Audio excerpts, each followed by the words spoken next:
እንግዲህ ባለፈው መርሃ ግብራችን ያቆምንበት ሥላሴ በማህፀነ ማርያም ሶስቱ አካላት አብ ወልድ መንፈስ ቅዱስ በድንግል ማርያም ማህፀን እንዳደሩ በድንግል ማርያም ማህፀን ማደራቸውን መነሻ አድርገን እንቀጥላለን ማለት ነው። ሥላሴ አብ ወልድ መንፈስ ቅዱስ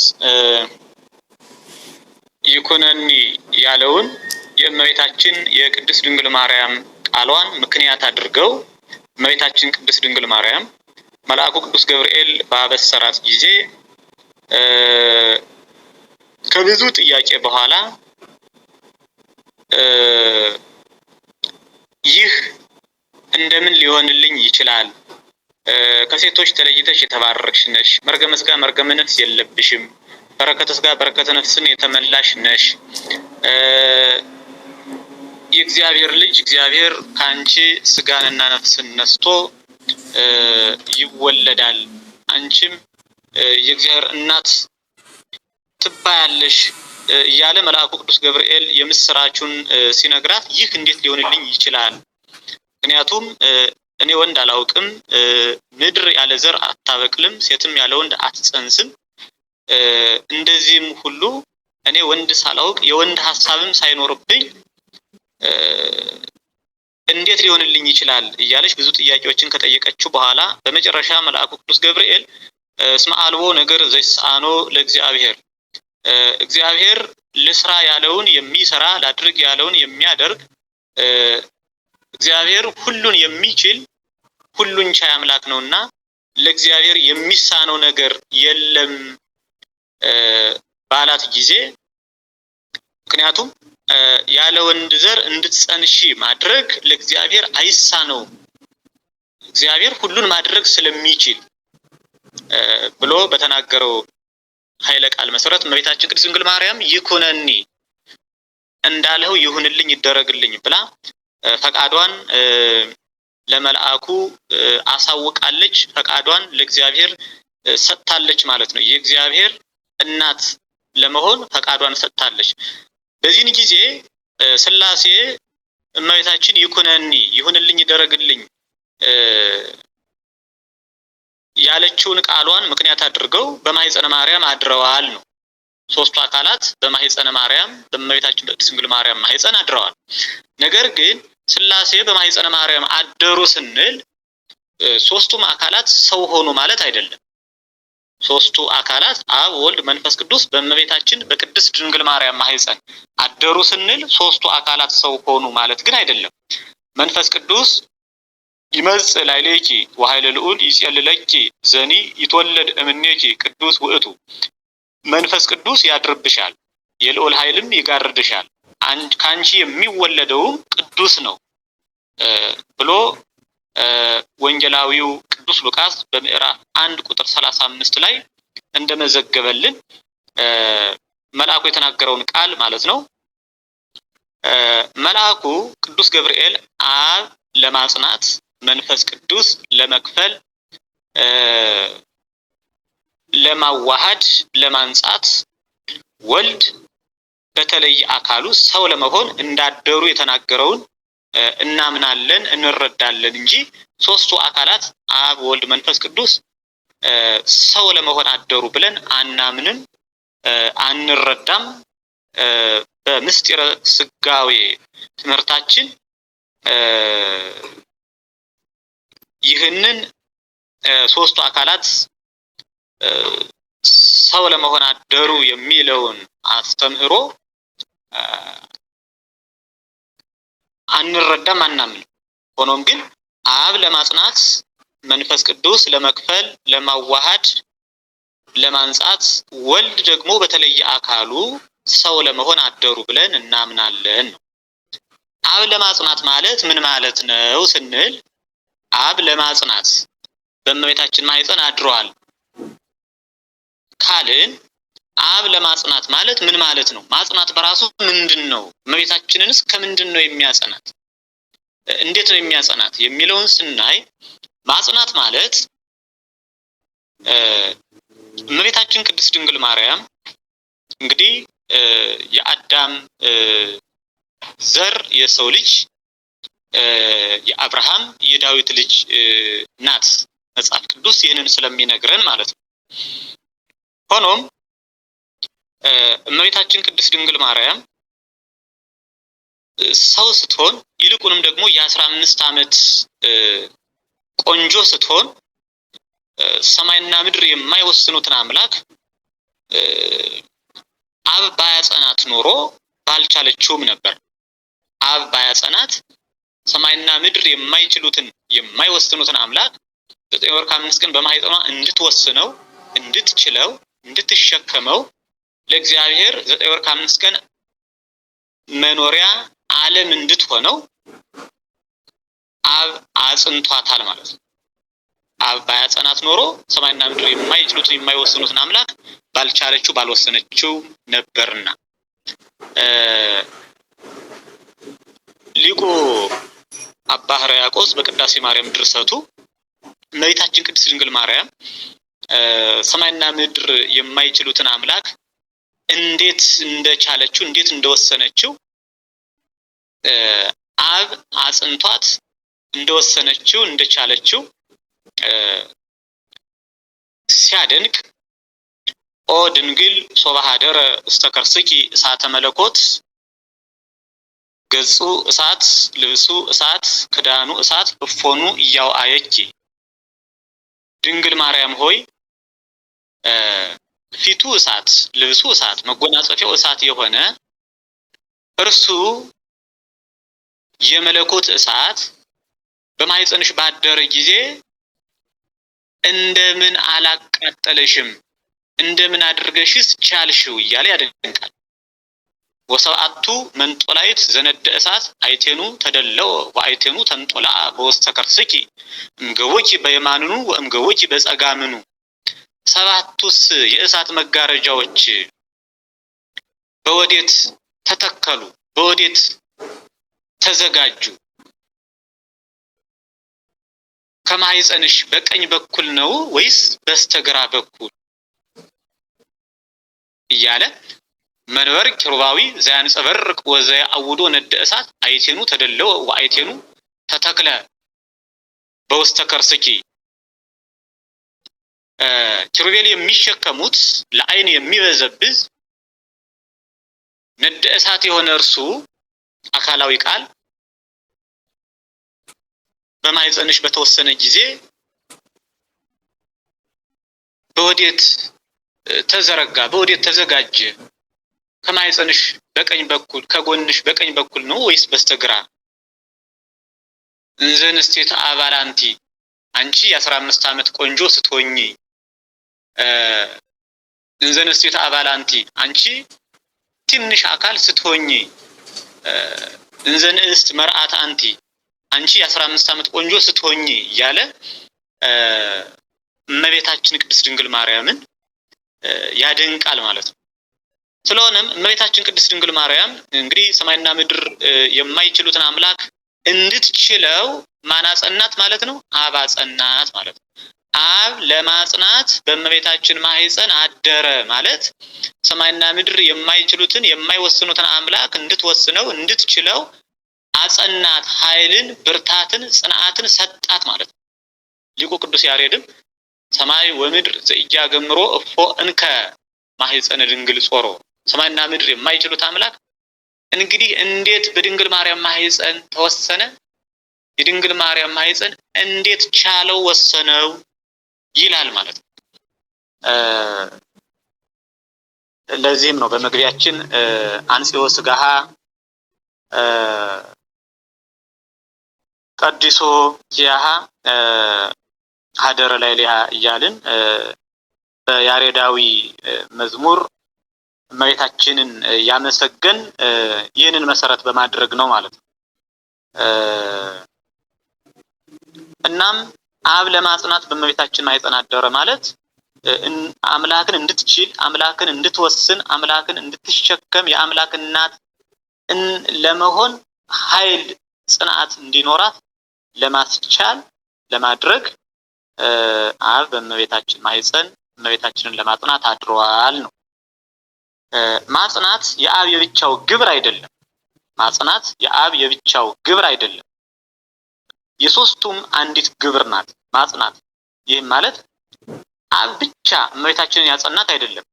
አብም ወልድም መንፈስ ቅዱስም እመቤታችንን አጽንተዋታል እንጂ ማለት ነው። ለአብ ተሰጥቶ የሚነገርበት ምክንያት መጻሕፍት ማጽናትን ለአብ ሰጥተው የሚናገሩበት ምክንያት መጽናትም ማጽናትም በልብ ስለሆነ ነው። መጽናትም ማጽናትም በልብ ስለሆነ ነው።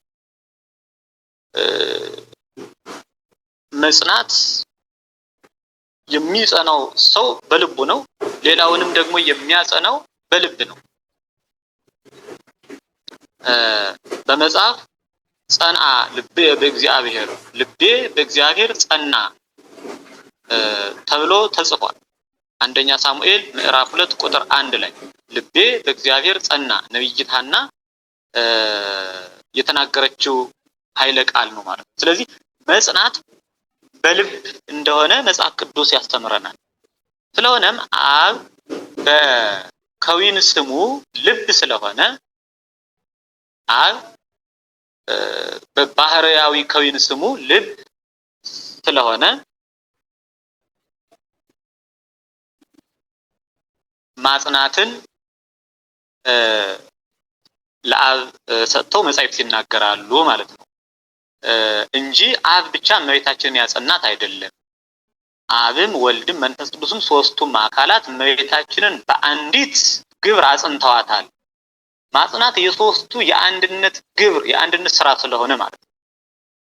ለአብ ተሰጥቶ የሚነገር ግን መጽናትም ማጽናትም በልብ ስለሆነ ልብ ደግሞ የአብ የከዊን ስሙ ስለሆነ ማለት ነው። ወልድ መንፈስ ቅዱስ ቢያጸኗት የአብ ልብነት ገንዘባቸው ስለሆነ ነውና ማጽናትን ለአብ ተሰጥተን እንናገራለን። ማጽናት ለአብ ተሰጥቶ ይነገራል እንጂ ማጽናት የሶስታቸውም የአብ የወልድ የመንፈስ ቅዱስ አንዲት ግብራቸው ናት ማለት ነው። ይህንን እንረዳበታለን በምስጢረ ሥጋዌ ትምህርታችን። ሌላው መንፈስ ቅዱስ ከፈለ፣ አዋሃደ፣ አነጻ ስንል ምን ማለት ነው ነው? መንፈስ ቅዱስ በእመቤታችን ማህፀን አድሯል። ለምን አደረ? አካላዊ ቃል ከእመቤታችን ስጋ ለማዋሃድ ከመለኮት እንዲሁም ደግሞ ለማንጻት ለመክፈል መንፈስ ቅዱስ በእመቤታችን ማህፀን ያደረው ስጋን ለመክፈል ለማንጻት ለማዋሃድ ነው። እንግዲህ ማንጻት ማለት ምን ማለት ነው ስንል ማንጻት ማለት ምን ማለት ነው ስንል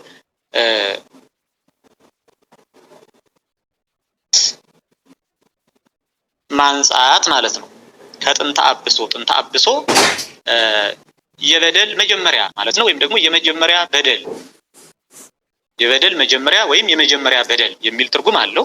ይህም በአዳምና በሔዋን ምክንያት ወደ ሰው ልጆች የመጣው በደል ነው። በአዳምና በሔዋን ምክንያት የተገለጸው የሰው ልጆች ሁሉ በደል ነው ማለት ነው። እንግዲህ መንፈስ ቅዱስ በእመቤታችን ማህፀን ለማንጻት አደረ ስንል ከጥንተ አብሶ ከኃጢአት አንጽቷታል ነው። ይህም ኑሮባት አነጻት ማለት አይደለም። እመቤታችን ጥንተ አብሶ የአዳምና የሔዋን በደል የአዳምና የሔዋን ኃጢአት ኑሮባት ከዚያ ያነጻት አይደለም፣ እንዳይኖርባት አደረገ ማለት ነው። ጥንቱን ከመጀመሪያ ገና እንዳይኖርባት አደረገ ማለት ነው። እንዳይኖርባት አደረገ ለማለት መንፈስ ቅዱስ ለማንጻት በእመቤታችን ማህፀን አደረ እንላለን። ዳግመኛም ከዘር ከሩካቤ ከሰስሎተ ድንግልና እኒህ ሶስት ነገሮች ዘር፣ ሩካቤና ሰስሎተ ድንግልና የሚባሉት ዘር ነው። ሩካቤ የሴትና የወንድ ግንኙነት ነው። ሰስሎተ ድንግልና ድንግልናን ማጣት ነው። ከነዚህ ከሶስት ነገሮች እንድትጠበቅ ማድረግ ማለት ነው። ሌላው ማንጻት ማለት ከዘር ከሩካቤና ከሰስሎተ ድንግልና እመቤታችን እንድትጠበቅ ማድረግ ማለት ነው። እነዚህን ድንግል ማርያም አድርጋቸው ኋላ መንፈስ ቅዱስ ያነጻት አይደለም። ልብ ማለት ያለብን እነዚህን እመቤታችን ቅድስት ድንግል ማርያም ከፈጸመቻቸው በኋላ መንፈስ ቅዱስ ያነጻት አይደለም። እሷ ይህን ጥንቱን አትሻው። እንዲህ አይነት ፈቃድ በልቡናዋ አልነበረም፣ እንደሌለም ራሷ መስክራ ስለነበር ማለት ነው። በመጽሐፍ ቅዱስ በሉቃስ ወንጌል ላይ ምዕራፍ 1 ላይ ተናግራለች። ወንድ ሳላውቅ ይህ እንዴት ሊሆንልኝ ይችላል ብላ የተናገረችው ማለት ነው። ጥንቱን ሐሳብም እንኳን እንደሌለባት በመጽሐፍ ተገልጿል። ስለሆነም ከዘር ከሩካቤና ከሰስሎተ ድንግልና መንፈስ ቅዱስ እንድትጠበቅ ሊያደርጋት በእመቤታችን ማህፀን ለማንጻት አድሯል እንላለን። እመቤታችን ጥንቱን ፈቃዷ በንጽህና መኖር ነውና አነጻት ማለት ጠበቃት ማለት ነው። አነጻት ማለት ጠበቃት ማለት ነው እንጂ ኑሮባት ከዚያ አነጻት ማለት አይደለም። ጥንቱን እንዳይኖርባት ጠበቃት፣ ከለከላት ማለት ነው። ጠበቃት ማለትም እርሷ ኃጢአት መስራቱን እየፈለገችው መንፈስ ቅዱስ ጠበቃት ማለት አይደለም። እርሷ ኃጢአት መስራትን እየፈለገች መንፈስ ቅዱስ ጠበቃት ማለት አይደለም። በንጽህና በቅድስና መኖር ፈቃዷ ነውና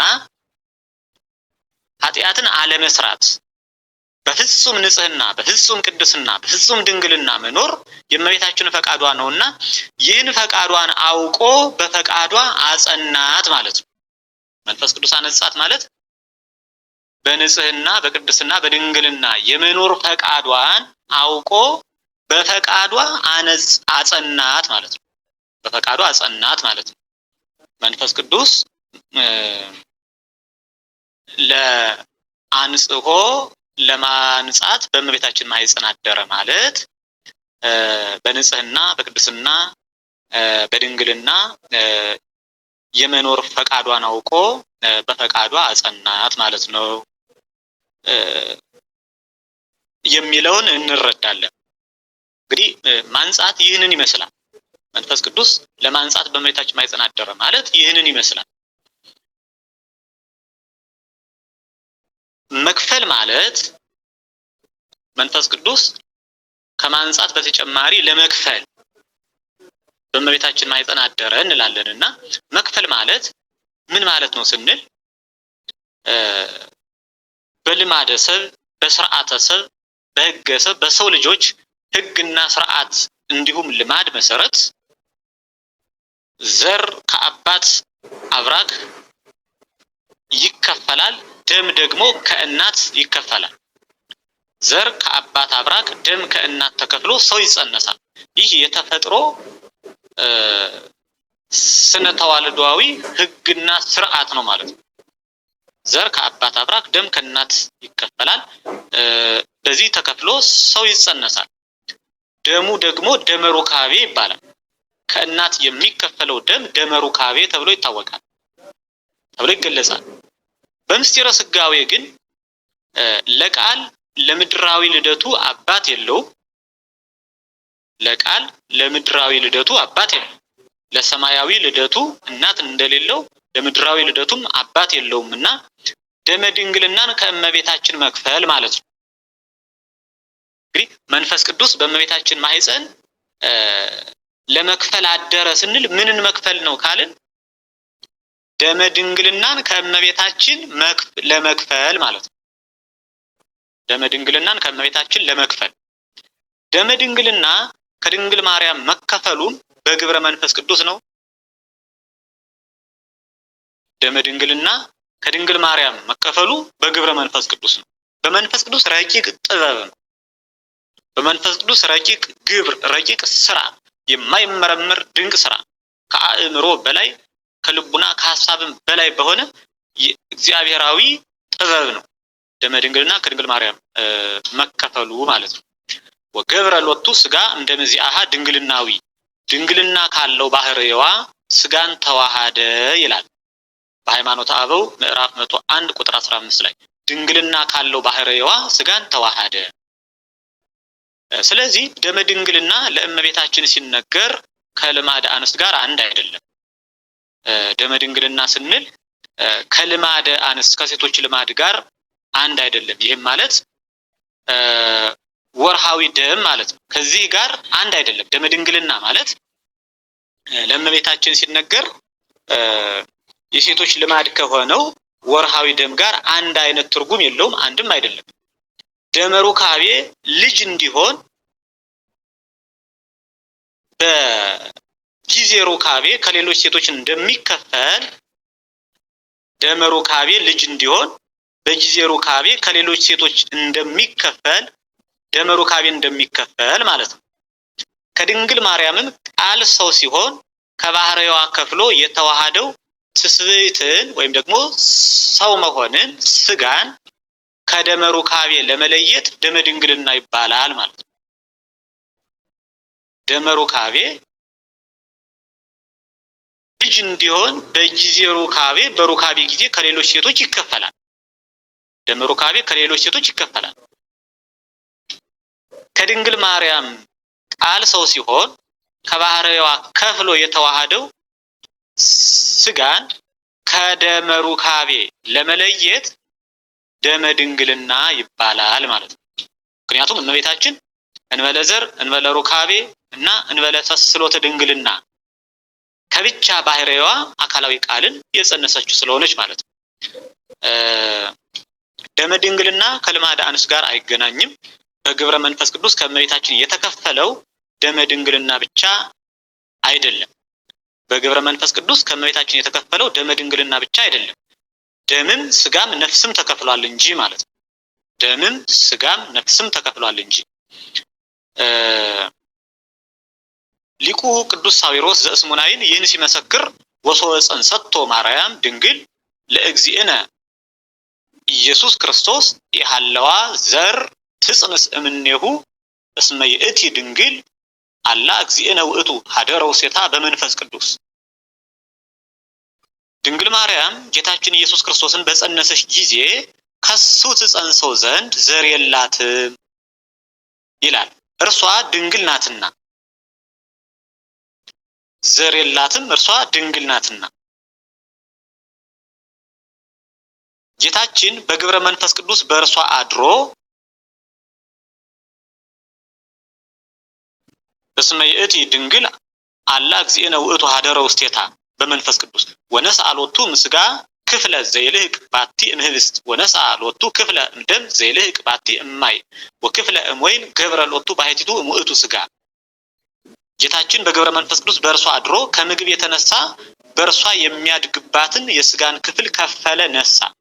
ከመጠጥ የተነሳ የሚያድግባትን ከደም ከፍሎ ለሱ ነሳ።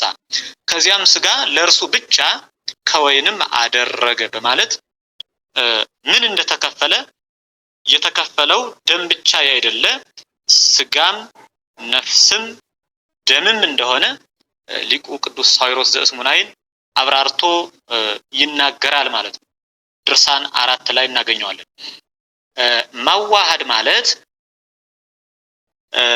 አካላዊ ቃልንና ደመ ድንግልናን ከሁለት አካል አንድ አካል ከሁለት ባህሪ አንድ ባህሪ ማድረግ ማለት ነው። እንግዲህ ማንጻትን አየን፣ መክፈልንም አየን። ማዋሃድ ማለትስ ምንድነው ስንል ማዋሃድ ማለት አካላዊ ቃልንና ደመ ድንግልና የእመቤታችንን የድንግልና ደም ከሁለት አካል ከሁለት ባህሪ አንድ ባህሪ ማድረግ፣ ከሁለት አካል ከሁለት ባህሪ አንድ ባህሪ አድርጎ ማዋሃድ ማለት ነው። እንግዲህ መክፈል ላይ ልብ ማለት ያለብን ማንኛውም ጽንስ ሲጸነስ የሰው ጽንስ ሲጸነስ ከአባት አብራክ ዘርና ነፍስ ይከፈላል።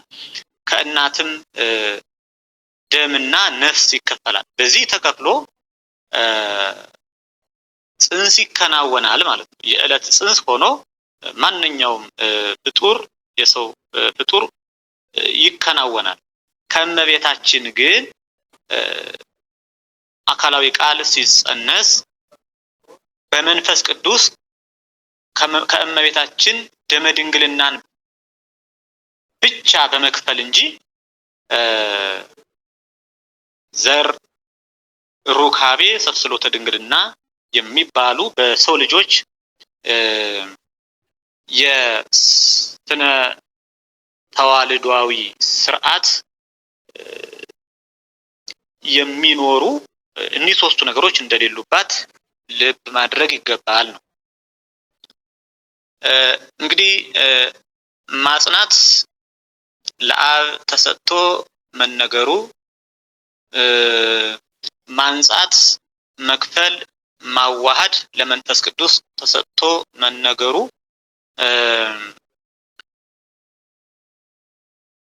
አሁን ባየነው ልክ ነው ማለት ነው። እነዚህ ሶስት ስራዎች የመንፈስ ቅዱስ የብቻው ግብር አይደሉም።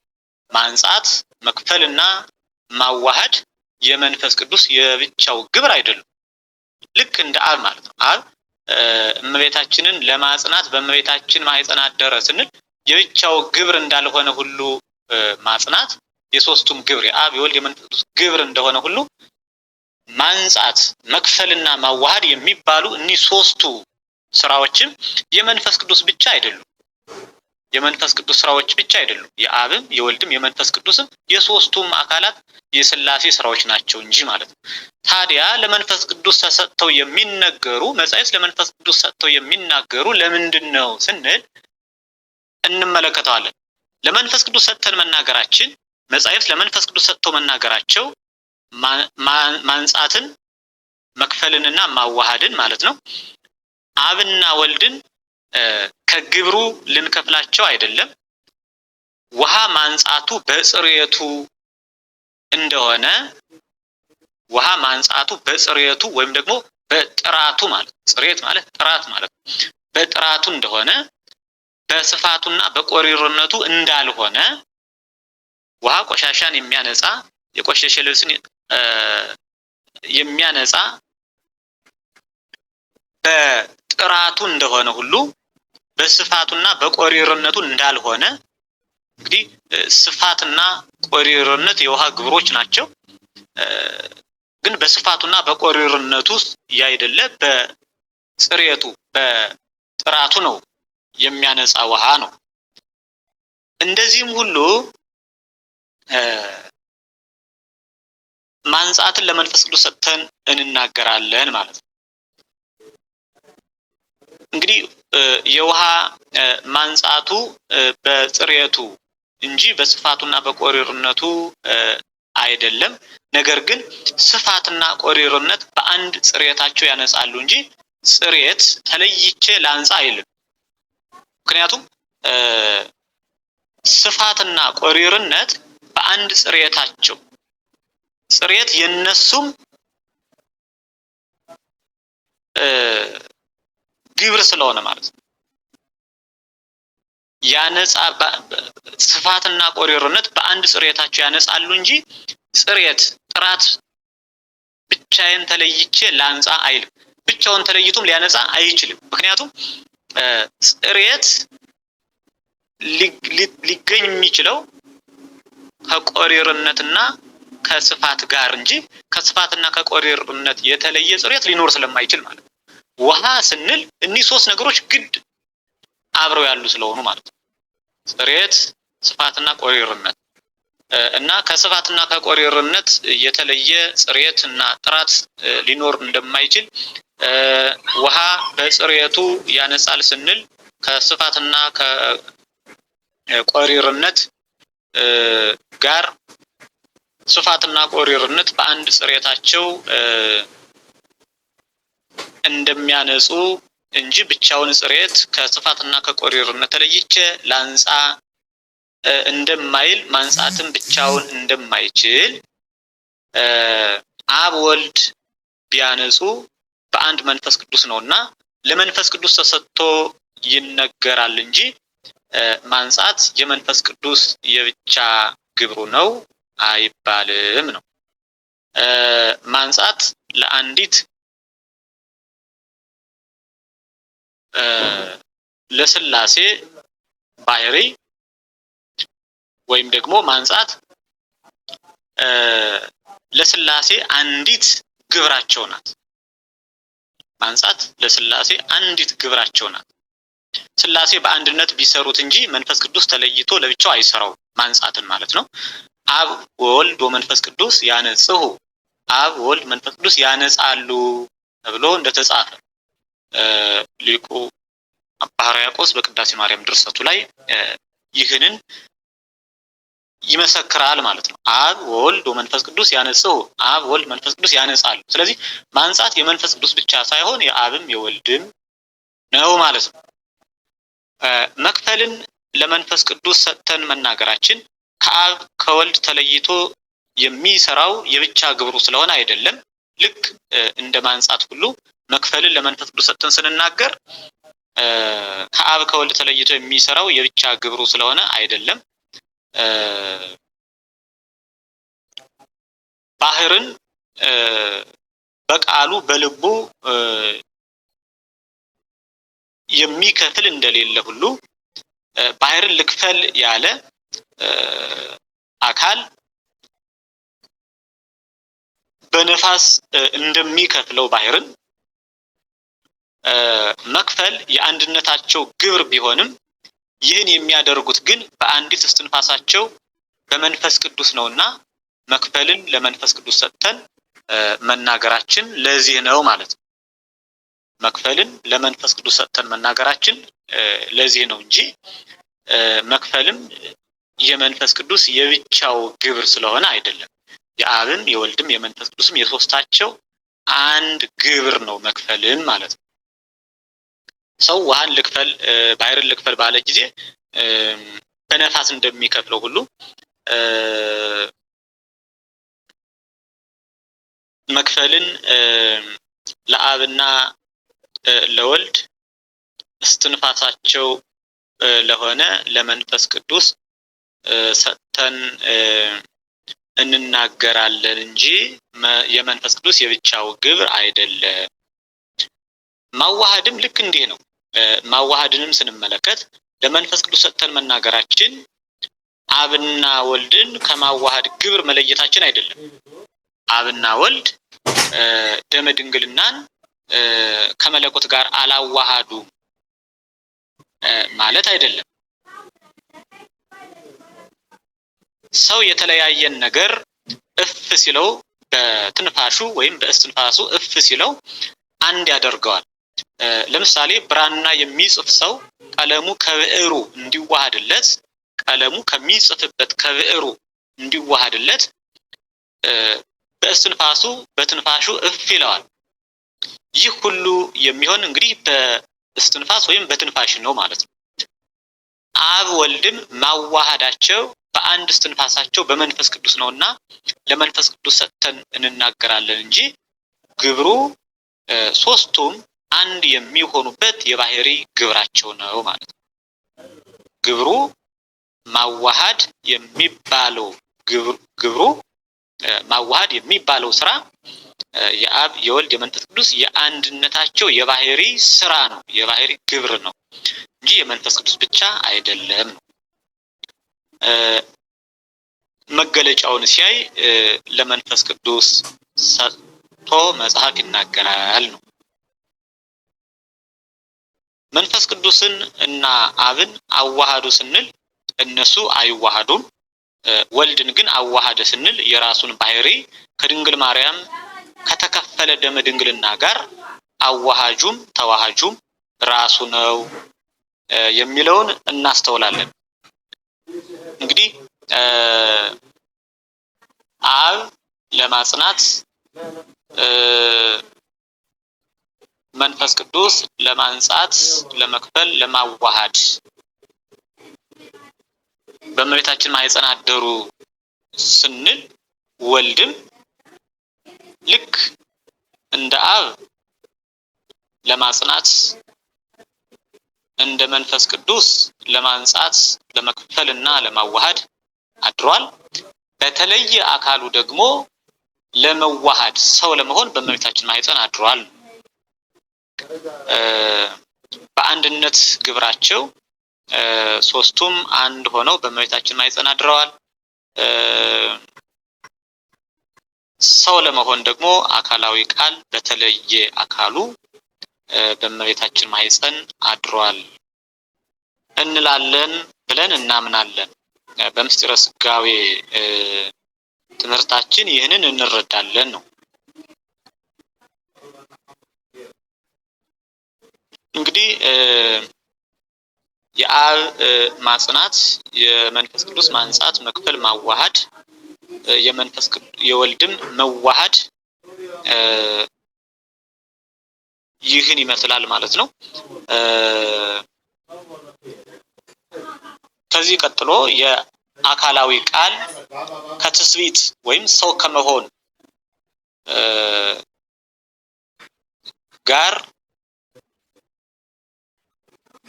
ከመጸነሱ እስከ እርገቱ ድረስ ያለውን በምስጢረ ስጋዌ እንመለከታለን። የአካላዊ ቃል ከትስብእት ጋር መዋሃዱን ከመጸነሱ እስከ እርገቱ ድረስ ማለት ነው። አካላዊ ቃል እንግዲህ ወልድ ነው። ትስብእት ሰው መሆን ማለት ነው። እግዚአብሔር ሰው የሆነበትን ምስጢር ከጽንሱ ጀምሮ እስከ እርገቱ ድረስ ማለት ነው። ወልድ ተዋሃደ ማለት ምን ማለት ነው የሚለውን ስንመለከት ወልድ ተዋሃደ ማለት ከእመቤታችን ከቅድስት ድንግል ማርያም ይኩነኒ ይሁንልኝ ከማለቷ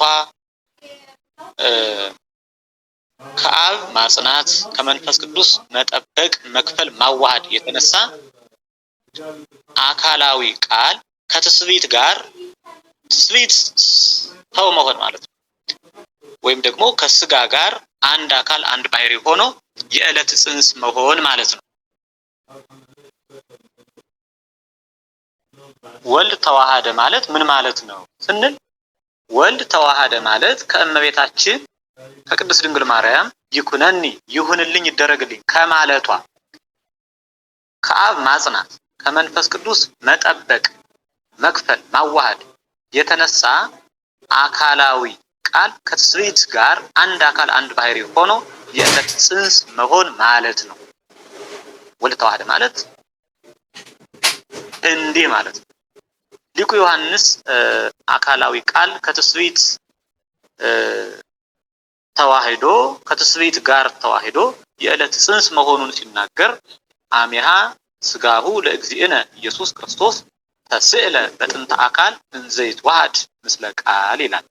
ጌታችን ኢየሱስ ክርስቶስ የተዋሃደው ስጋ ከቃል ጋር ሲዋሃድ በሕፃናት መጠን ተገኘ ይላል። ሃይማኖተ አበው ምዕራፍ 90 ቁጥር 23 ላይ እናገኘዋለን። ጌታችን ኢየሱስ ክርስቶስ የተዋሃደው ስጋ ከቃል ጋር ሲዋሃድ በሕፃናት መጠን ተገኘ። ይህም የሆነው ያለ ዘራ ብእሲ ያለ ሩካቤ ያለ ሰስሎተ ድንግልና ነው። ያለ ሩካቤ ያለ ሰስሎተ ድንግልና በዘራ ብእሲ ብቻ መጽነስ ይቻላል። ያለ ሩካቤ ያለ ሰስሎተ ድንግልና ያለ ሁለቱ ማለት ነው። ያለ ሩካቤና ድንግልናን ያለ ማጣት በወንድ ዘር ብቻ መጽነስ ይቻላል። ይህ በታሪክ ሆኖ ስለሚገኝ ማለት ነው። ሶስታቸውንም ዘርን ሩካቤን እና ሰስሎተ ድንግልናን አንድ አድርጎ በእመቤታችን እንደሌሉ መጽሐፍ መናገሩ ሶስታቸውንም መጥራት ያስፈለገው ምክንያት አለ። በድንግልና ጸነሰች ሲሏቸው መናፍቃን ያለ ሩካቤ በዘራ ብእሲ ጸንሳው እንደሆነስ ማን ያውቃል እንዳይሉ በድንግልና ጸነሰች ሲሏቸው መጻሕፍት የተናገሩትን ነቢያት በትንቢት የተናገሩትን እውነት የሆነውን ቃል በድንግልና ጸነሰች ብለው ሲነግሯቸው መናፍቃን ምክንያት ፈላጊዎች ናቸውና ያለ ሩካቤ በዘራ ብሲ ጸንሰው እንደሆነስ ማን ያውቃል እንዳይሉ እንበለ ዘር ያለ ዘር እንላለን ማለት ነው። በሰስሎተ ድንግልና ወልዳው ቢሆን ከሰው ጸንሳውስ ቢሆን እንዳይባል በድንግልና እንድትጸንሰው አድርጓል ማለት ነው። በሰስሎተ ድንግልና ወልዳው ቢሆን ድንግልናን በማጣት ወልዳው ቢሆን ከሰው ጸንሳውስ ቢሆን ማን ያውቃል እንዳይባል በድንግልና እንድትጸንሰው አደረገ ነው። በድንግልና እንድትጸንሰው አደረገ። አካላዊ ቃል ያለ ዘራ ብሲ ያለ ሩካቤ ያለ ሰስሎተ ድንግልና ከድንግል ማርያም በመጸነሱ ሊቁ ቅዱስ ያሬድ አንጽሖ ስጋሃ አደረ ሀበ ማርያም ስጋዋን ንጹሕ አድርጎ በድንግል ማርያም አደረ ብሎ ይመሰክራል ማለት ነው። ስጋዋን ንጹሕ አድርጎ በድንግል ማርያም አደረ። ሊቁ ቅዱስ ያሬድ በድጓው ይህንን ቃል ይናገራል። ቅዱስ ያሬድ ስጋዋን አንጽቶ ማለቱ ያለ ዘራ ብሲ ያለ ሩካቤ ያለ ሰስሎተ ድንግልና ተወለደ ለማለት እንጂ ጥንተ መርገም ኖሮባት ከዚያ አነጻት ማለት አይደለም። አሁን ልብ ማለት ያለብን ከዚህ ላይ ስጋዋን ንጹሕ አድርጎ በድንግል ማርያም አደረ ማለት ምን ማለት ነው? ንጹሕ አድርጎ ማለት ከምን አንጽቶ ማለት ነው ከተባለ ከዘር ከሩካቤና ከሰስሎተ ድንግልና ንጹሕ አድርጎ ማለት ነው እንጂ ጥንተ አብሶ ወይም ደግሞ የአዳምና የሔዋን የመጀመሪያ ኃጢአት በድንግል ማርያም ኑሮባት ከዚያ ንጹሕ አድርጎ አካላዊ ቃል ከመቤታችን ተወለደ ወይም ደግሞ ከመቤታችን ተጸነሰ በመቤታችን ማኅፀን አደረ ማለት አይደለም። ከዘር ከሩካቤና ከሰስሎተ ድንግልና ንጹሕ አድርጎ በመቤታችን ማኅፀን ተጸነሰ ማለት ነው እንጂ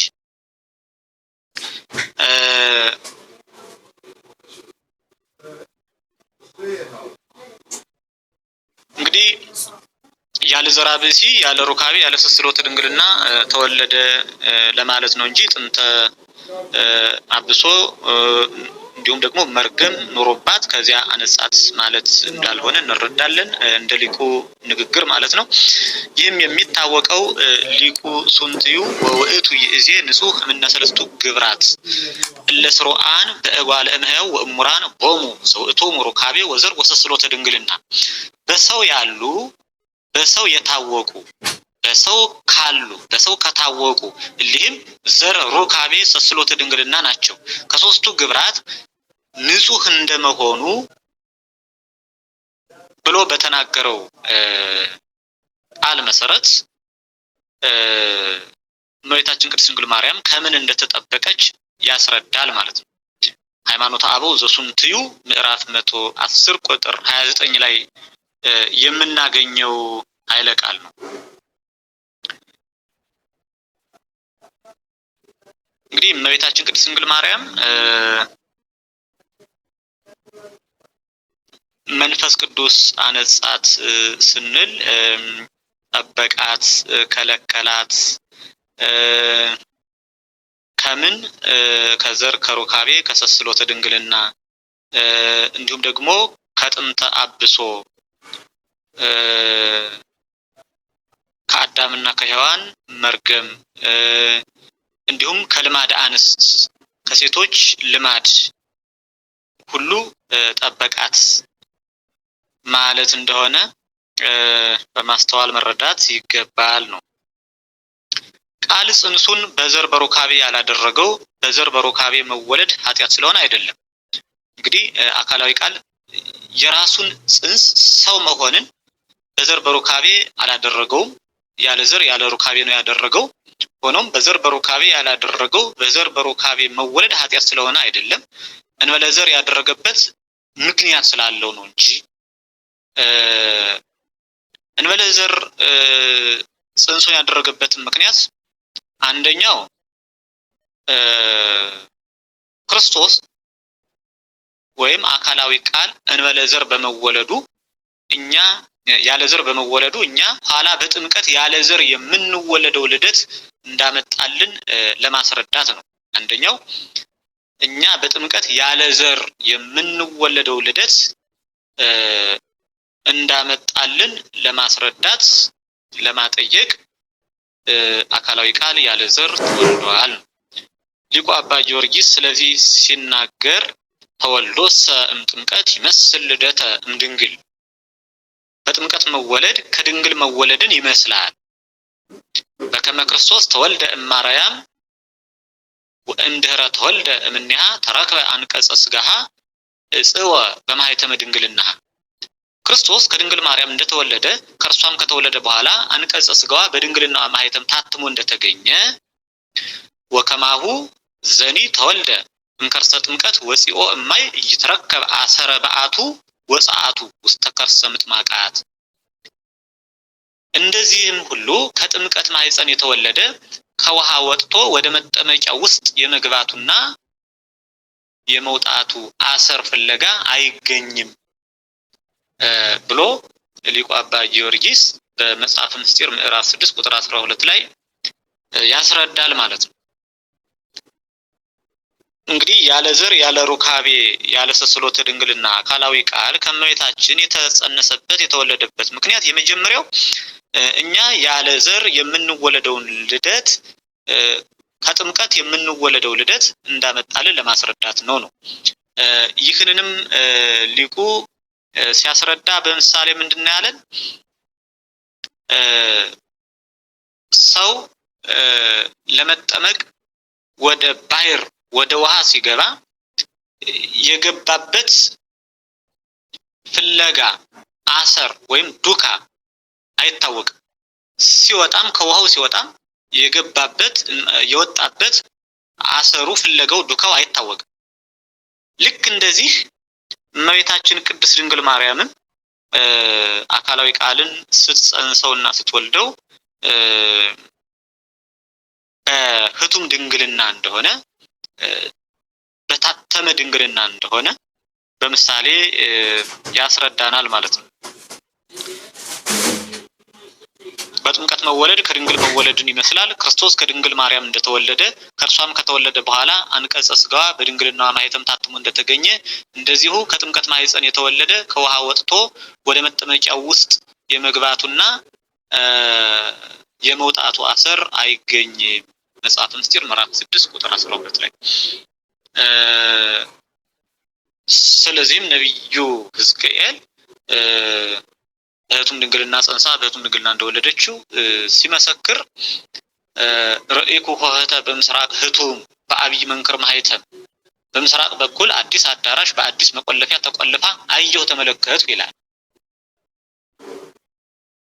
አልቦ ዘወአ ዘእንበለ እግዚአ ኃያላን ቦአ ውስቴታ ወወፅአ። ወደዚያችም አዳራሽ ያለ ኃያላን ጌታ ያለ ጌቶች ጌታ ያለ ነገስታት ንጉስ ያለ ብርሃናት ብርሃን ያለ እግዚአብሔር ወደዚያች አዳራሽ የገባ ከዚያች አዳራሽም ገብቶ የወጣ የለም ብሎ በህቱም ድንግልና እመቤታችን ቅድስት ድንግል ማርያም አካላዊ ቃልን እንደጸነሰችውና እንደወለደችው ይመሰክራል ማለት ነው። ነብዩ ሕዝቅኤልም እንዲሁ በትንቢተ ሕዝቅኤል ላይ ያለ ዘር ያለ ሩካቤ ያለ ሰስሎተ ድንግልና የተወለደበት ሁለተኛው ምክንያት በሴቶች የወንዶች ብድር ነበረባቸው። ብድሩም አዳም ብቻውን ሴትን ሲያስገኝ ሴቶች ግን ወንድን አለማስገኘታቸው ነበር። ሁለተኛው ምክንያት ያለ ዘር ያለ ሩካቤ ያለ ሰስሎተ ድንግልና አካላዊ ቃል ከእመቤታችን የተጸነሰበት ምክንያት በሴቶች የወንዶች ብድር ነበረባቸው። ብድሩም አዳም ብቻውን ሴትን ሲያስገኝ ሴቶች ግን ወንድን አለማስገኘታቸው ነበር። ይህን የሴቶችን ብድር ሊያጠፋላቸው አካላዊ ቃል ከድንግል ማርያም በድንግልና ተወለደ ነው። የሴቶችን ብድር ሊከፍልላቸው ከድንግል ማርያም በድንግልና ተወለደ። እንግዲህ የሴቶች ብድር ምንድነው ስንል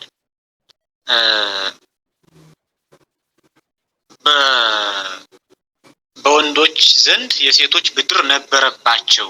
ያንን ብድር ለመክፈል አካላዊ ቃል ከእመቤታችን ያለ ዘር ያለ ሩካቤና ያለ ስስሎተ ድንግልና ተጸንሶ ተወለደ ነው።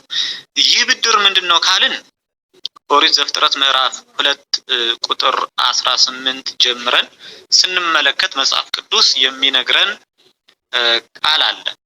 ወይቤ እግዚአብሔር ኢኮነ ሰናየ ለእጓለ እመሕያው ይንበር ባሕቲቶ አላ ንግበር ሎቱ ቢጸ ዘይረድኦ። እግዚአብሔር ለሰው ብቻውን መኖር መልካም እንዳልሆነ ይናገራል።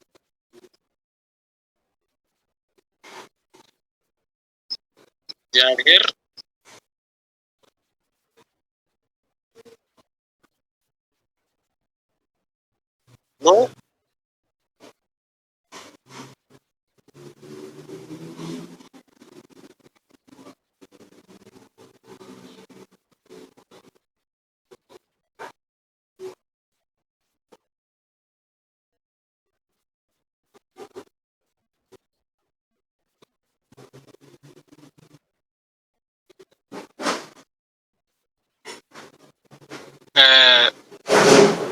ወይቤ እግዚአብሔር ኢኮነ ሰናየ ለእጓለ እመሕያው ይንበር ባሕቲቶ አላ ንግበር ሎቱ ቢጸ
የሴቶች ብድር ማለት አዳም ብቻውን ያለ ሴት ሴትን አስገኝቶ ነበር። ሴቶች ግን ያለ ወንድ ሴትን ያለ ወንድ ወንድን ስላላስገኙ ክርስቶስ ከእመቤታችን ከመወለዱ በፊት ያንን ብድር የሴቶችን ብድር ለመክፈል አካላዊ ቃል ያለ ዘር ያለ ሩካቤና ያለ ስስሎተ ድንግልና ከእመቤታችን ተጸንሶ ተወልዷል ነው። ሁለተኛው ምክንያት ይህንንም ቅዱስ ዮሐንስ አፈወርቅ ሲመሰክር ወበእንተ ዝንቱ ወለደት ድንግል ብእሴ እንበለ ዘራ ብእሲ ከመ ትፍድዮ ለብእሲ ዕዳሃ ለሔዋን።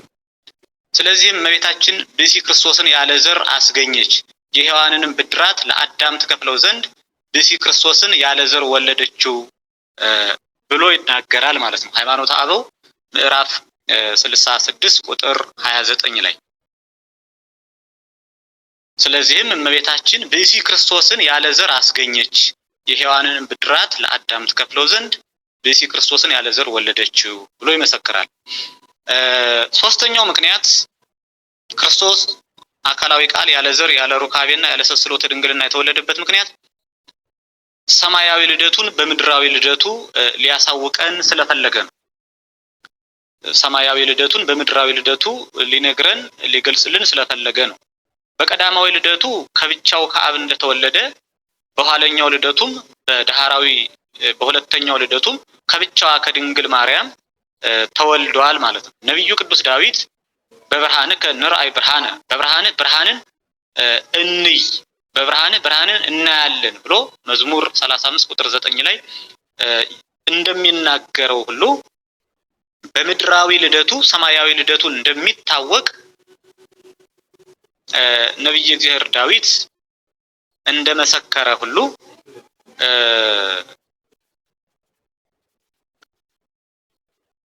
ምድራዊ በምድራዊ ልደቱ ሰማያዊ ልደቱን ሊያሳውቀን ሊገልጽልን ያለ ዘር ያለ ሩካቤ ያለ ተስሎተ ድንግልና ከእመቤታችን ብቻ ከብቻ ባህሪዋ ተጸንሶ ተወልዷል። ሊቁ አባ ጊዮርጊስም በከመ ቀዲሙ ተወልደ ባህቲቱ እግዚአብሔር ዘእም ባህቲቱ እግዚአብሔር ወበዳግም ተወልደ ባህቲቱ ወልደ እግዚአብሔር ዘእም ባህቲታ ወለተ ዳዊት። ቀድሞ ብቻውን እግዚአብሔር ከብቻው ከእግዚአብሔር እንደተወለደ ብቻውን እግዚአብሔር የተባለ እግዚአብሔር ወልድ ነው። ከብቻው ከእግዚአብሔር የተባለ ደግሞ እግዚአብሔር አብ። ቀድሞ ብቻውን እግዚአብሔር ከብቻው ከእግዚአብሔር እንደተወለደ በኋለኛውም ዘመን ብቻውን የሚሆን የእግዚአብሔር ልጅ አካላዊ ቃል ብቻዋን ከምትሆን ከዳዊት ልጅ ከድንግል ማርያም ተወለደ ብሎ በመጽሐፈ ምስጢር ምዕራፍ 4 ቁጥር 38 ላይ ይናገራል። ስለዚህ በእነዚህ ዋና ዋና ምክንያቶች አካላዊ ቃል ያለ ዘር ያለ ሩካቤ ያለ ተስሎተ ድንግልና ከእመቤታችን መወለዱን እንረዳለን እንጂ በዘር በሩካቤ በተስሎተ ድንግልና መወለድን ጠልቶት ነቅፎት አይደለም። ምክንያቱም ይህንን የሰው ልጆች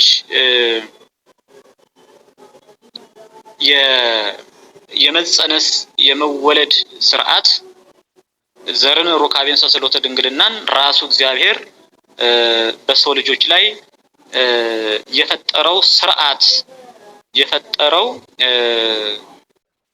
ተፈጥሯዊ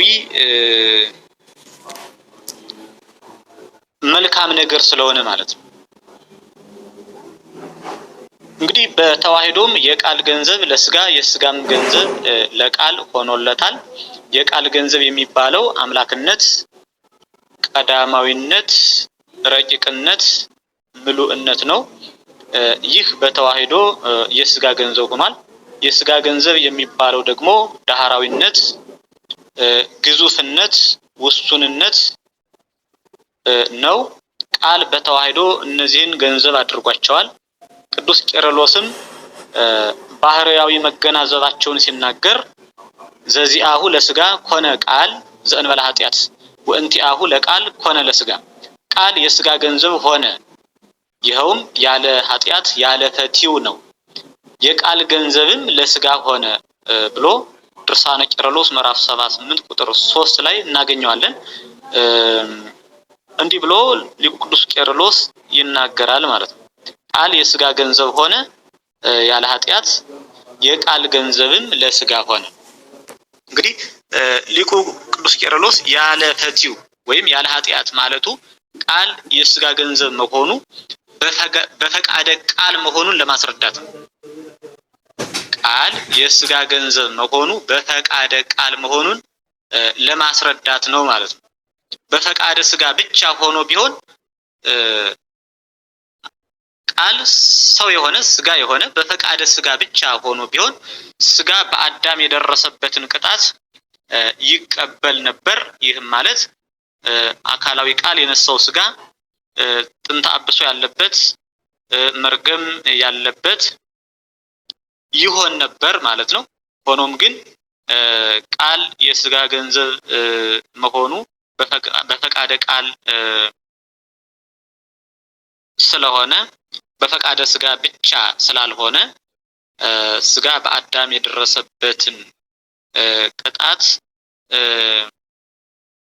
አልተቀጣም ማለት ነው። አካላዊ ቃል የነሳው ስጋ ማለት ነው። ወይም ደግሞ በአዳም የነበረው መርገም ጥንተ አብሶ የለበትም። በዚህም ምክንያት ሊቃውንት ያለመለወጥ ቃል ሰው ሲሆን ሰው ደግሞ ቃልን ሆነ ይላሉ እንጂ አቀዳድመው ሰው ቃልን ሲሆን ቃል ሰው ሆነ አይሉም ማለት ነው። ይህም ማለት ቃል ሰው ሲሆን ሰው ቃልን ሆነ ይላሉ እንጂ ሰው ቃልን ሲሆን ቃል ሰው ሆነ አይሉ። ምክንያቱም ሰው እግዚአብሔር መሆንን በፈለገ ጊዜ የተከተለው ሞት ነው፣ የተከተለው ፍርድ ነው፣ የተከተለው መርገም ነው። እንግዲህ አዳም እና ሔዋን እግዚአብሔር መሆንን ፈልገው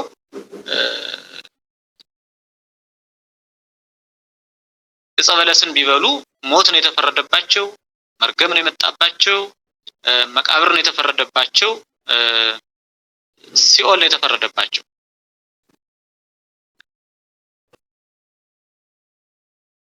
እግዚአብሔር ግን ሰው መሆንን በፈለገ ጊዜ፣ ሰው መሆንን በወደደ ጊዜ ለሰው ልጅ ሕይወት፣ ክብር፣ ጸጋ፣ ጽድቅና ነፃነት ነው የተሰጠው። ስለሆነም ፈቃድ የሚጀምረው ከእግዚአብሔር ነው። በምስጢረ ሥጋዌ እግዚአብሔር ሰው ለመሆን ሰውም እግዚአብሔር ለመሆን የመጀመሪያው ፈቃድ የእግዚአብሔር ፈቃድ ነው። እግዚአብሔር ሰው ለመሆን ፈቀደ፣ ፈለገ። ያንን የእግዚአብሔርን ፈቃድ ሰውም ደግሞ እሺ በጄ ብሎ ተቀበለ። ሰውም ፈቅዶ ተቀበለ በእመቤታችን በኩል ማለት ነው። አካላዊ ቃል ሰው ለመሆን ስጋ እና ነፍስን ለመንሳት ወደ እመቤታችን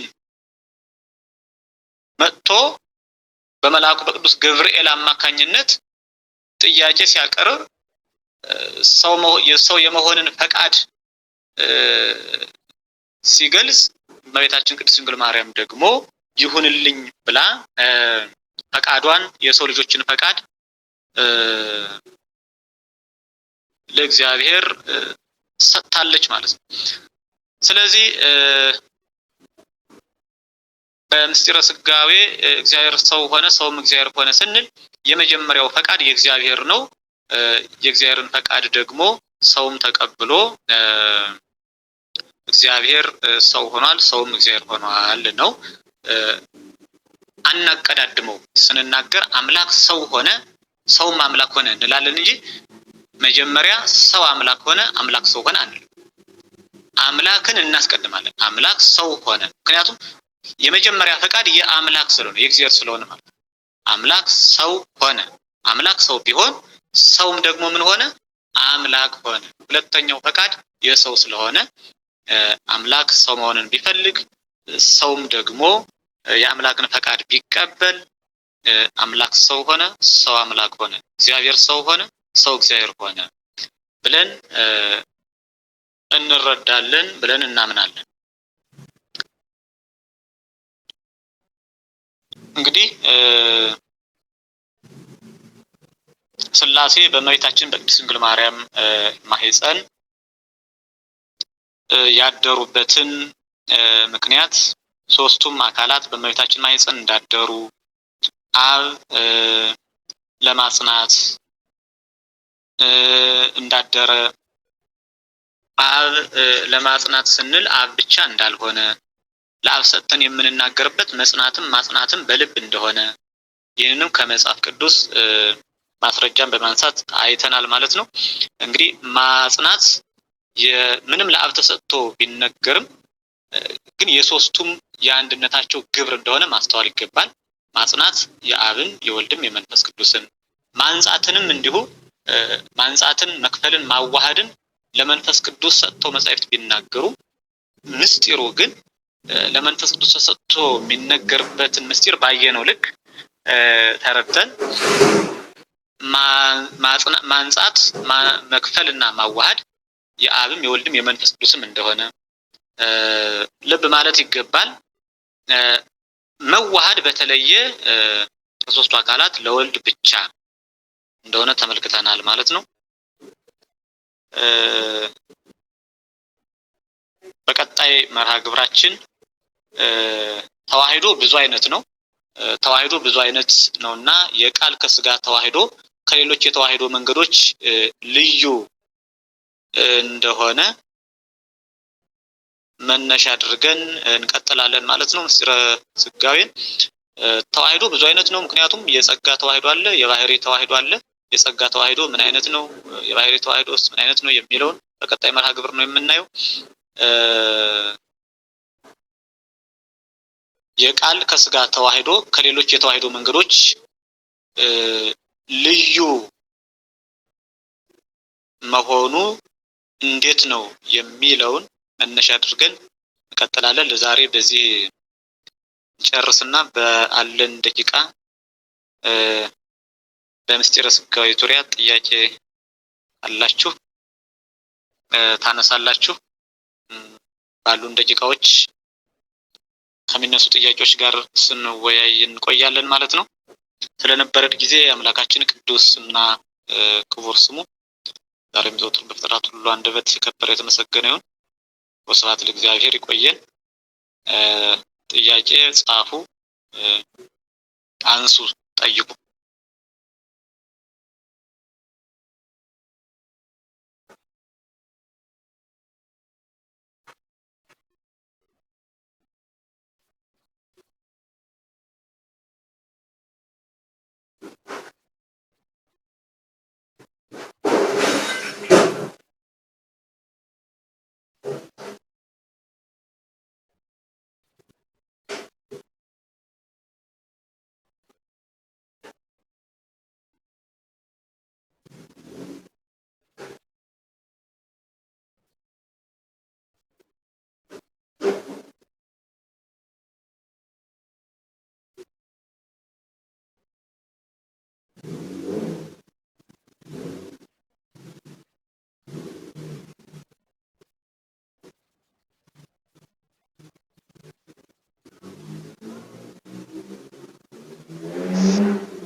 አሜን አሜን አሜን። ለመምህራችን ቃለ ሕይወትን ቃለ በረከትን ያሰማልን።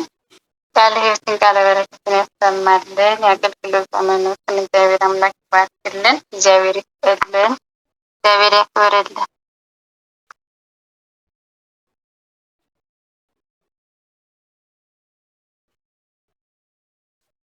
አሜን። በእውነቱ ለመምህራችን ሕይወትን ቃል ያሰማልን፣ ጸጋ በረከቱን ያድልልን። እኛም የሰማነውን በልቦናችን ያሳድርብን። ሕይወትን ቃል ያሰማልን። እግዚአብሔር ይስጥልን። መምህራችን እና የእህታችን ቦታ እያለች ነው።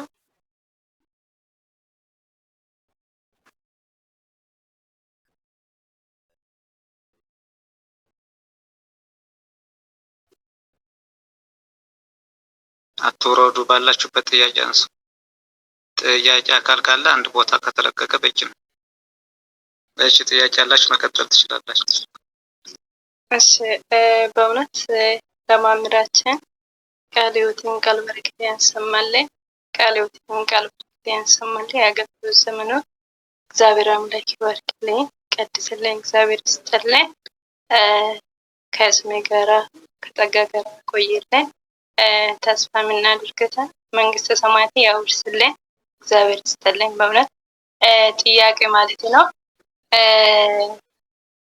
ጥያቄ የነበረ ለምሳሌ እመቤታችን ድንግል ማርያም ማለት ነው ጌታችን ኢየሱስ ክርስቶስ ሰው ሲሆን ይወክንሞ ሲዋድ ማለት ነው ከስጋ ስጋ ከነፍስ ነፍስ ነስቶ ነው ማለት ነው ሲዋድ ማለት ነው። ይሄ ደግሞ ማለት የዋዳ ወልድ ነው ተብለናል ማለት ነው። እና መንፈስ ቅዱስና አብስ አልነበረው ወይስ እንዴት ነው? እዚህ ላይ ትንሽ ግልጽ አይሆንልኝም ማለት ነው። እናም ከዛም ደግሞ ለምሳሌ ሰው ልጅ ማለት ነው አንድ ሰው ልጅ ሲወለድ ከእናቱ ስጋ ነፍስ ከአባቱ ስጋ ነፍስ ይዞ ነው የሚወጡ ማለት ነው። እነዚህ ሁለት ነፍስ እንላለን ወይስ እንዴት ነው? ሁለት ነፍስ ብለን መጠራት እንችላለን ወይስ እንዴት ነው ብለን ነው መጠራትስ የምንችለው ማለት ነው። ከዛም ደግሞ እመቤታችን ድጋሜ ለምሳሌ ማለት እሷ እንግዲህ እንደ ሰው አይደለም ብለናል። እንደ ሰው አይደለም እውነት ነው። ግን ማለት ከተወደ እንደ ሰው አይደለም፣ ግን በአብ ግን በመንፈስ ግን ቃል ነው ማለት ነው። ቃል ሆኖ ነው የተወለደ ሆኖ ነው ማለት ነው። ነገር ግን እንዴት ነው? ለምሳሌ ደም አለበት ወይስ የለበትም ስንል ከስጋ ስጋ ይላል፣ ከነፍስ ነፍስ ይላል። ስጋ ሲኖር ደም ኖራል ወይስ እንዴት ነው? እዚህ ላይ ትንሽ ምናልባት ጥያቄ ግልጽ ከሆነ ግልጽ ከሆነልኝ ይቅርታ፣ ካልሆነም እንግዲህ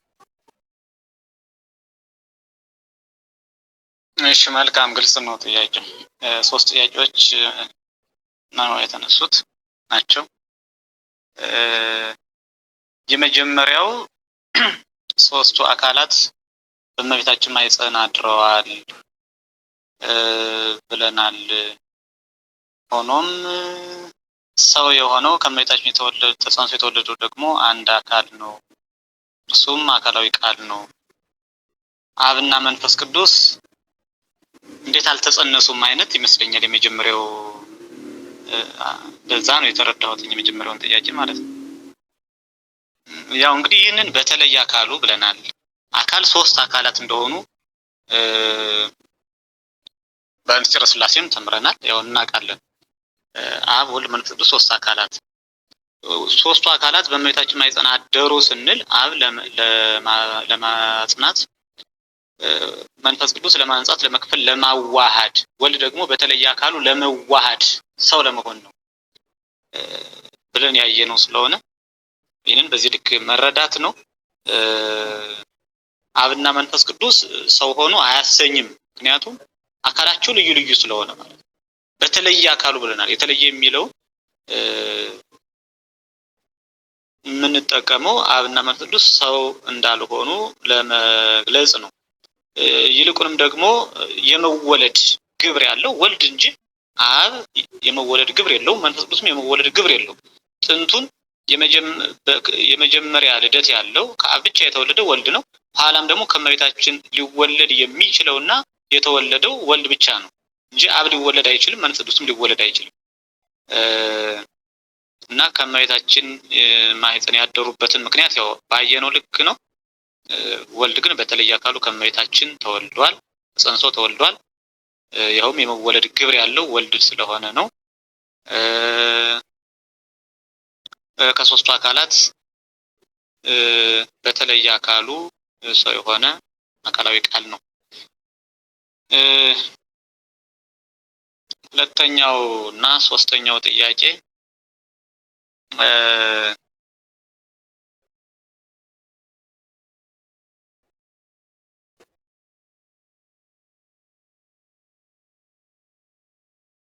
የሁለተኛው ጥያቄ አለሽ እህታችን?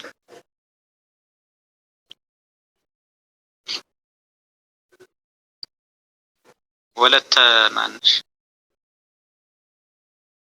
ወለተ ሚካኤል። የመጀመሪያው ጥያቄ ባልሽው ልክ ነው የተረዳሁትኝ፣ እንደዛ ነው። ጥያቄሽን ተረድቼው ከሆነ ካልተረዳሁት እንደገና እንትን በይው። የመጀመሪያው ወጣች መሰለኝ።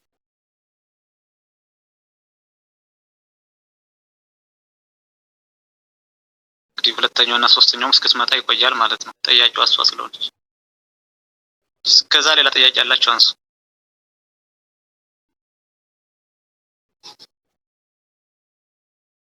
እሺ፣ አሁን ይሰማል? እምቢ ብሎኝ ነበር ኔትወርክ ማለት ነው።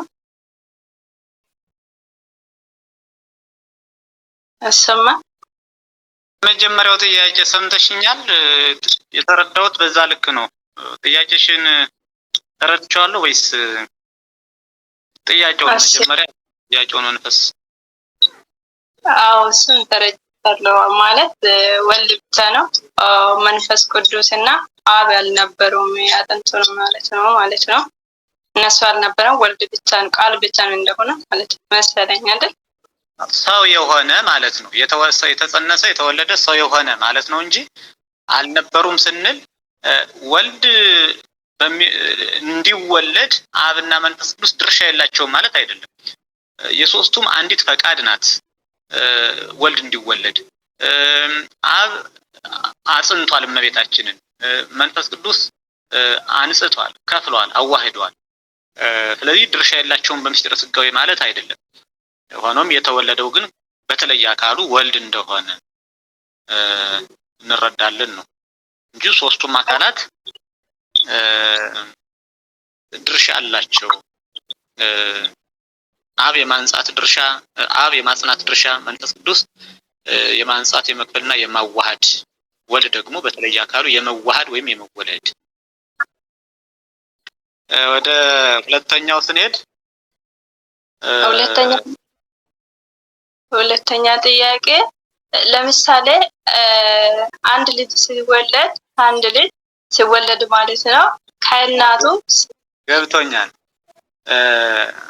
አው ጊዜ እንድንጠቀም ልቀጥልሽ። ሁለተኛው ሁለት ነፍስ አያሰኝም ወይ ነው ጥያቄሽ? ከአባት አብራክ ዘርና ነፍስ ሲከፈል ከእናትም ደግሞ ማህፀን ደምና ነፍስ ሲከፈል አንድ ጽንስ ሲጸነስ በዚህ ተከፍሎ ነው። ስለዚህ ከአባትም ነፍስ ከተከፈለ ከእናትም ነፍስ ከተከፈለ ሁለት ነፍስ አያሰኝም ወይ ነው? ሁለት ነፍስ አያሰኝም። ምክንያቱም ከአባት የሚከፈለው ዘር ነፍስ የተለየው ዘር አይደለም። ከእናትም የሚከፈለው ደም ነፍስ የተለየው ደም አይደለም። ያ ማለት የነፍስ ባህሪ፣ የነፍስ አካል በአባትም በኩል በእናትም በኩል የነፍስ ባህሪ፣ የነፍስ አካል ያለበት ደም፣ በአባት በኩል የነፍስ አካል የነፍስ ባህሪ ያለበት ዘር፣ በእናትም በኩል ደግሞ የነፍስ አካል የነፍስ ባህሪ ያለበት ደም ነው የሚከፈል ማለት ነው። ሆኖም ይህ በእግዚአብሔራዊ ጥበብ እንግዲህ ስጋና ነፍስ በተዋህዶ ያሉት ጽንስ የዕለት ጽንስ ሆኖ ጽንስ ይከናወናል ከዕለት ጀምሮ ማለት ነው። ያ በየጥቂቱ እያደገ ይሄዳል። በ40ኛው ቀን ተስዕሎተ መልክ የሚባሉ ይፈጸምለታል። ተስዕሎተ መልክ ማለት ቅርጽ ያለው አካል በጥቂቱ ዓይን፣ ጆሮ፣ አፍ፣ ራስ፣ እግር፣ እጅ እኒህ በጥቂቱ በረቂቅ ይሳሉለታል ማለት ነው። ለየትኛውም ጽንስ በ40 ቀኑ